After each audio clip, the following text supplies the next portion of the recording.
محترم ناظرین، 15 اگست آنے والا ہے۔ لوگوں کا سوال ہے کہ جھنڈے کو سلامی دینا شرک ہے کیا؟ اس کے بارے میں وضاحت فرمائیں۔ آپ جانتے ہیں کہ قومی پرچم کو سلامی دینے کا حکم ہے یا نہیں؟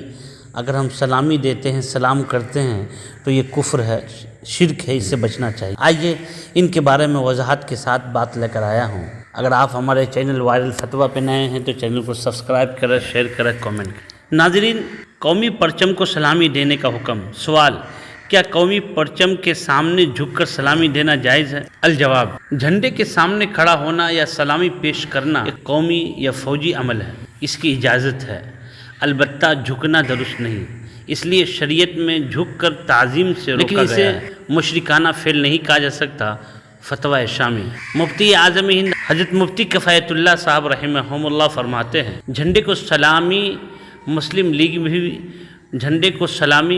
لیگ بھی کرتی ہے اور اسلامی حکومتوں میں بھی ہوتی ہے، وہ ایک قومی عمل ہے، اس میں اصلاح ہو سکتی ہے، مگر مطلقاً اس کو مشرکانہ فعل قرار دینا صحیح نہیں ہے۔ مفتی عبدالرحیم لاجپوری رحمہ اللہ فرماتے ہیں، یہ محض سیاسی چیز ہے، حکومتوں کا طریقہ ہے، اسلامی حکومتوں میں بھی ہوتا ہے، بچنا اچھا ہے، اگر فتنہ کا ڈر ہو تو بادل ناخواستہ کرنے میں مواخذہ نہیں ہوگا۔ دارالعلوم دیوبند اس سلسلے میں کیا کہتا ہے، یہ اس کو سماعت کرتے ہیں۔ وطن کے پرچم کو سلامی دینا کیسا ہے؟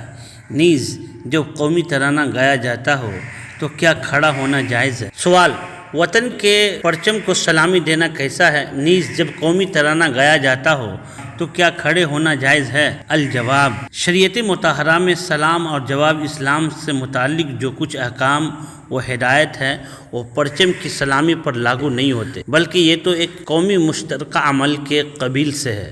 اگر قومی ترانہ کا مضمون درست ہو اور اس کے پڑھنے پہ قانوناً کھڑا ہونا لازم ہو تو کھڑے ہو کر پڑھنے کی گنجائش ہے۔ پرچم کو سلامی دینا شہیدوں کو اور قبروں پر سلامی دینے کا حکم میں ہے، بہت سارے لوگ کہتے ہیں۔ سوال نمبر 1: اسکول اسمبلی میں پرچم سلام جائز ہے؟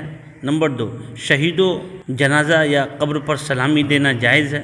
الجواب: اسلامی جھنڈے کی حفاظت اور سر بلند رکھنے کی کوشش فی نفسہ ہی مستحسن ہے۔ اسی طرح اسلام کے نام پر معرض وجود میں آنے والے ملک کے جھنڈے کا احترام کرنا، اسے بلند رکھنا، اس کی اسلامی مقاصد کے حصول کی کوشش کرنے کا بھی یہی حکم ہے۔ نیز عرف میں کسی بھی ملک کا جھنڈا اور پرچم اس ملک کی عزت، بلندی، شان کا نشان ہوتا ہے، لہذا اگر دیگر خرافات مثلاً میوزک، مخلوط ماحول وغیرہ سے بچتے ہوئے ملکی حمیت میں جھنڈے کو سلامی دے اور اسے دین سمجھ کر نہ کیا جائے تو اس کی گنجائش ہے، لیکن نہ کرنا زیادہ بہتر ہے۔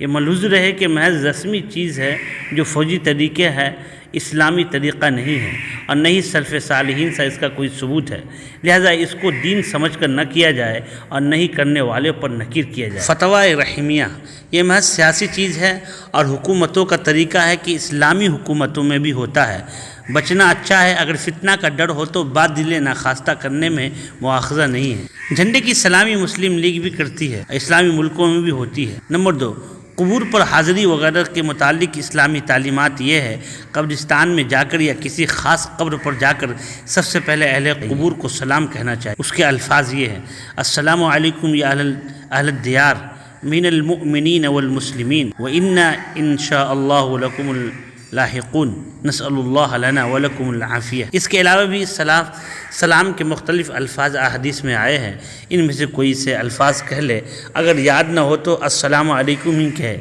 اور پھر جس قدر ممکن ہو ان کے لیے دعا و استغفار کرے، قرآن مجید پڑھ کر ایصال ثواب کرے۔ لہذا قبروں پر یا جنازہ کو سلامی دینا یہ اسلامی طریقہ نہیں ہے، یہ شرعاً ناجائز ہے، اس سے بچنا چاہیے۔